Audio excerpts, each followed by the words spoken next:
Darling, आता तुला मला होकार द्यावाच लागेल. वेडा आहेस का तू? आणि मी तुला का ऑफर देऊ? हे बघ, म्हणजे समजेल. डिजिटल मार्केटिंगचं सर्टिफिकेट मी याचं काय करू? अगं नीट बघ, टॉप केलंय टॉप. आता माझ्याकडे क्लायंटच क्लायंट येतील आणि त्यानंतर पैसेच पैसे. मग मी तुझ्या घरच्यांकडे तुझा हात मागायला येईल. वा, कॉन्फिडन्स भारी आहे. बरं ती जाऊ दे, मला सांग थंब स्टॉपर कशी डिझाईन करतात? हा थांब. नाही येत ना?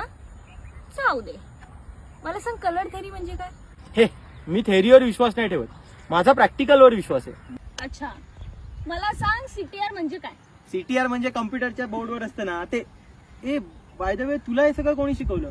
म्हणजे तू डिजिटल मार्केटिंग कुठून शिकलीस? मला हे सगळं डिजिटल दृष्टीमधनं शिकायला मिळालं. त्यांच्या सोशल मीडिया मार्केटिंग कोर्समध्ये सगळं काही शिकवलं जातं. त्यामुळे आता हे सर्टिफिकेट घे आणि फाडून फेकून दे आणि आजच तिकडे ऍडमिशन घे. आणि बाय द वे, ही घे माझ्या लग्नाची पत्रिका. माझं लाईफ सेट झालंय, आता तू तुझं करिअर सेट कर. हे थांब.